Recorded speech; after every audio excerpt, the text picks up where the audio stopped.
Hello friends, welcome back to my channel Holmes cooking with Soma. আজকে শিম দিয়ে একটি রেসিপি আপনাদের সঙ্গে শেয়ার করছি।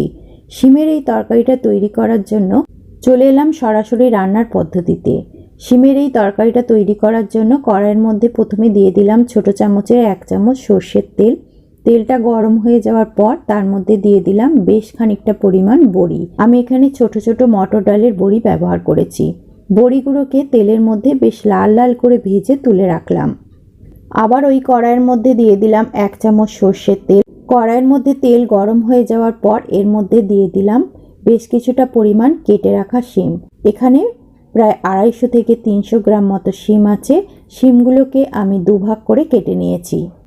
শিমগুলোকে নাড়াচাড়া করে গ্যাসের ফ্লেম লো টু মিডিয়ামে রেখে বেশ ভালো করে ভেজে নিলাম। শিম ভাজা হয়ে গেলে শিমগুলোকে কড়াই থেকে তুলে নেওয়ার পর কড়াইয়ের মধ্যে দিয়ে দিলাম 1 টেবিল চামচ সর্ষের তেল।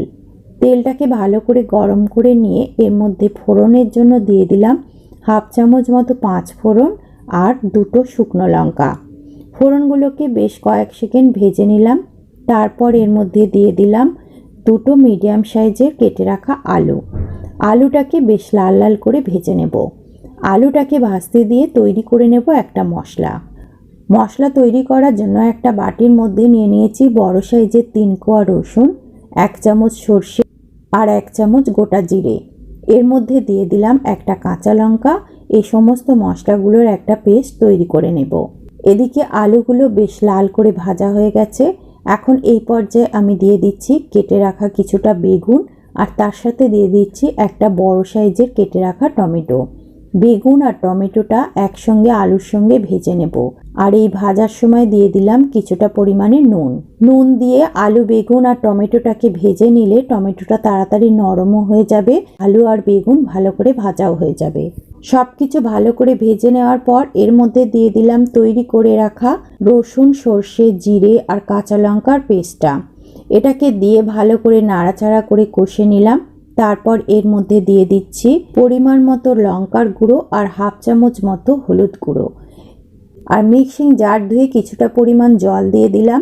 জল দিয়ে এই শুকনো মশলাটাকে ভালো করে কষে নিচ্ছি। মশলাটা যখন অল্প একটু শুকনো শুকনো হয়ে এলো তখন এর মধ্যে দিয়ে দিলাম ভেজে রাখা শিমগুলোকে দিয়ে ভালো করে মিশিয়ে গ্যাসের ফ্লেমটাকে লোতে রেখে ঢাকা দিয়ে সমস্ত কিছু ভালো করে কষে নেব। ঢাকা দিয়ে প্রায় মিনিট 5 সময় ধরে আমি ভালো করে মশলা এবং সবজিগুলোকে কষে নিয়েছি। অবশ্যই এইভাবে আপনারা কষে নেবেন, তবেই তরকারির টেস্টটা অনেক গুণ বেড়ে যাবে। সব কিছু ভালো করে কষে নেওয়ার পর এর মধ্যে দিয়ে দিচ্ছি পর্যাপ্ত পরিমাণে